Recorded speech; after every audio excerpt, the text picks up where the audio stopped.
अस्सलाम वालेकुम। SMTV global के साथ मैं हूं आमना अनफाल। सबसे पहले न्यूज़ हेडलाइंस।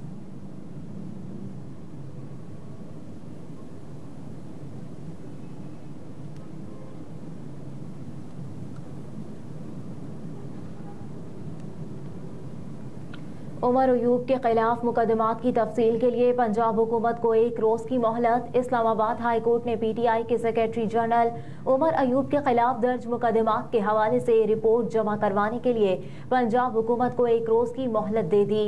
तफसीलात के मुताबिक इस्लामाबाद हाई कोर्ट के चीफ जस्टिस आमिर फारूक ने PTI के सेक्रेटरी जनरल उमर अयूब के मुकदमात की तफसीलात से मुतालिक दरख्वास्त पर समाअत की। दौरान समाअत FIA, नैब, खैबर पख्तूनख्वा और इस्लामाबाद पुलिस ने अदालत में जवाब जमा करवा दिया। रिपोर्ट के मुताबिक उमर अयूब के खिलाफ खैबर पख्तूनख्वा और इस्लामाबाद में एक मुकदमा दर्ज है। पंजाब हुकूमत की तरफ से ताहाल मुकदमात से मुतालिक रिपोर्ट जमा नहीं करवाई गई।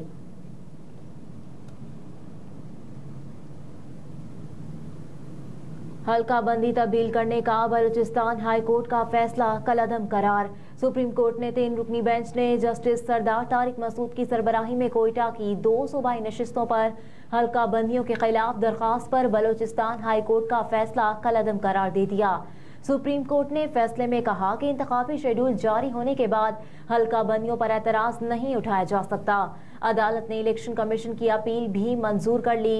जस्टिस अतर मेनुल्लाह ने रिमार्क्स दिए कि इलेक्शन कमीशन का सबसे बड़ा इम्तिहान है कि 8 फरवरी को इंतखाबात शफाफ हों। जब इलेक्शन शेड्यूल जारी हो जाए तो सब कुछ रुक जाता है। अगर इस दरखास्त पर फैसला दिया तो सुप्रीम कोर्ट में दरखास्तों का सैलाब उमड़ आएगा। जो इख्तियार कानून ने इलेक्शन कमीशन को दिया उसे हाई कोर्ट कैसे इस्तेमाल कर सकती है।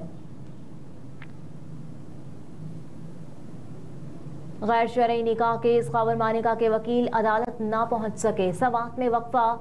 District and session court Islamabad में साबिक चेयरमैन PTI और बुशरा बीबी के खिलाफ गैर शरई निकाह केस की समाअत हुई। सीनियर सिविल जज कुदरतुल्लाह ने केस की समाअत की। दरखास्त गुजार खबर मानिका के वकील रिजवान अब्बासी के मुआविन वकील अदालत में पेश हुए और अदालत को बताया कि रिजवान अब्बासी हाई कोर्ट में है और इस्तदा की कि केस की समाअत में वक्फा कर दिया जाए। मुआविन वकील ने कहा कि रिजवान अब्बासी 11 बजे तक कोर्ट में पेश हो जाएंगे। अदालत ने केस की समाअत में 11 बजे तक का वक्फा कर दिया।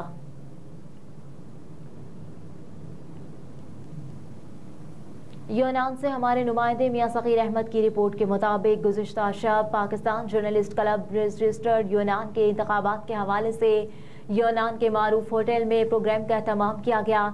प्रोग्राम का आगाज तिलावत कुरान मजीद और नात रसूल मकबूल सल्लल्लाहु अलैहि वसल्लम से किया गया, जिसके बाद बजरिया वोटिंग इंतखाबात आगाज किया गया, जिसमें मियां वकार अहमद लादिया की भारी अक्सरियत से कामयाबी करार पाई गई। इसके अलावा एग्जीक्यूटिव कमेटी में जनरल सेक्रेटरी इम्तियाज गुल, नायब सदूर doctor Tanveer Ahmed Saqi, Ali Sher Virk, finance secretary Abdul Qayyum Badar, secretary Kashmir उमूर Tanveer Ahmed Jarral, media adviser Sajid Naseer, chief coordinator Mian Sagheer Ahmed, Chaudhry Sajjad Ahmed भारी अक्सरियत से कामयाब हुए।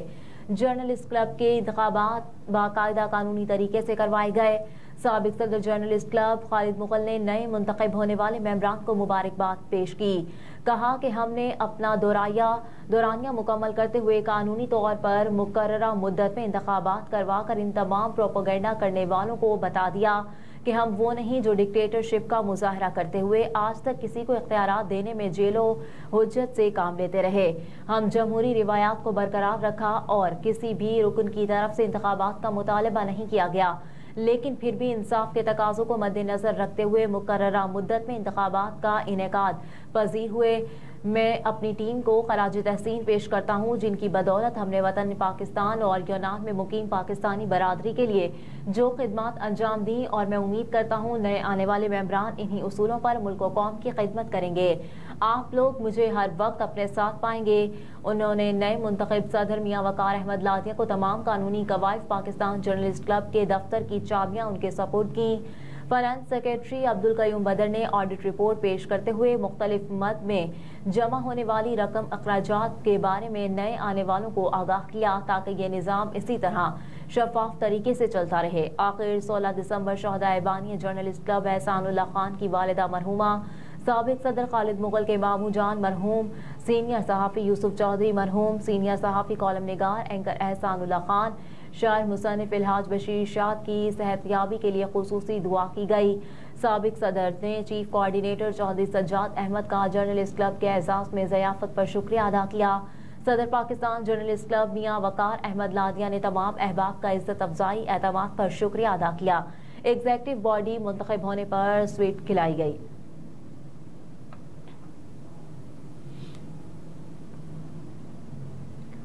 لاہور میں ٹریکٹر ٹرالی اور موٹر سائیکل رکشے میں تصادم، نوجوان جاں بحق ہو گیا۔ لاہور کے علاقے مانگا منڈی میں ٹریفک حادثے میں 25 سالہ نوجوان جاں بحق ہو گیا۔ پولیس کے مطابق حادثہ ٹریکٹر ٹرالی اور موٹر سائیکل رکشے کے درمیان پیش آیا۔ حادثے میں جاں بحق ہونے والے متوفی کی شناخت حافظ نعمان کے نام سے ہوئی۔ پولیس نے ضروری کارروائی کے بعد لاش مردہ خانے منتقل کر دی۔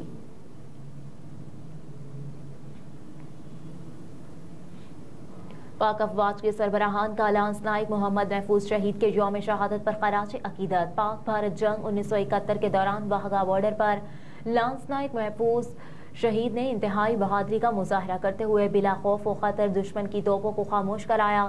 زخموں سے بے نیاز لانس نائک محفوظ شہید نے آگے لپک کر بھارتی مشین گنر کا گلا دبوچ کر اسے موت کے گھاٹ اتارا۔ میدان جنگ میں لانس نائک محفوظ شہید کا جرأتمندانہ اقدام مادر وطن کے تمام محافظوں کے لیے قابل تقلید مثال ہے۔ بلا شبہ لانس نائک محمد محفوظ شہید کا یوم شہادت افواج پاکستان کی مادر وطن کے لیے دی جانے والی قربانیوں کا مظہر ہے۔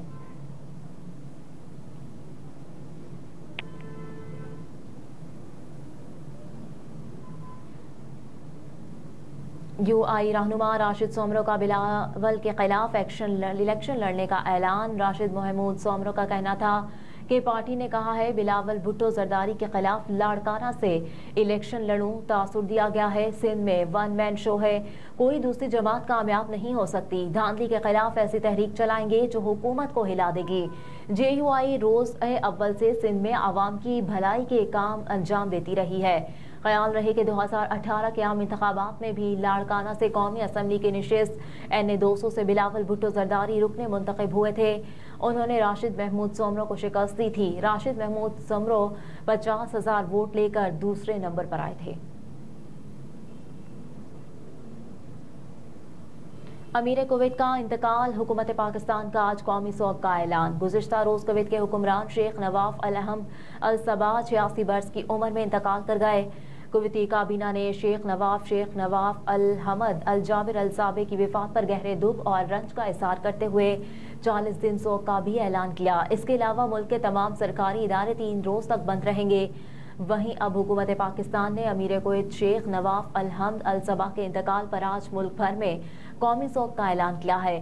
کابینہ سیکریٹریٹ نے قومی سوگ کا نوٹیفیکیشن جاری کر دیا، جس کے مطابق نگران وزیر اعظم نے کویت کے شاہی خاندان عوام سے اظہار یکجہتی کے لیے 1 روزہ قومی سوگ کا اعلان کیا۔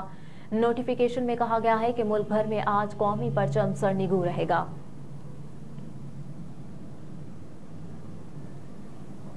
غیر قانونی افغان باشندوں کی وطن واپسی کا سلسلہ جاری۔ دسمبر 2023 کو جانے والے 1638 افغان شہریوں میں 425 مرد، 377 خواتین اور 836 بچے اپنے ملک چلے گئے۔ 17 دسمبر 2023 تک پاکستان چھوڑنے والے غیر قانونی افغان باشندوں کی کل تعداد 4,03,690 تک پہنچ چکی اور واپسی کا یہ سلسلہ جاری و ساری ہے۔ افغانستان روانگی کے لیے 71 گاڑیوں میں 86 خاندانوں کی اپنے وطن واپسی عمل میں لائی گئی۔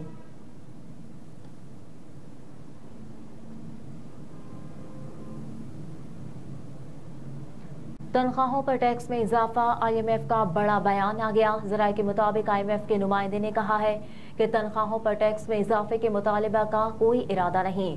نمائندہ IMF نے کہا کہ کاروباری آمدنی پر ٹیکس اضافی اور پیٹرولیم لیوی کی حد بڑھانے کا بھی کوئی مطالبہ نہیں۔ ہیڈ لائنز آپ جان چکے ہیں۔ نیوز اسٹوڈیو سے فی الوقت اتنا ہی۔ آپ دیکھتے رہیے SM TV گلوبل۔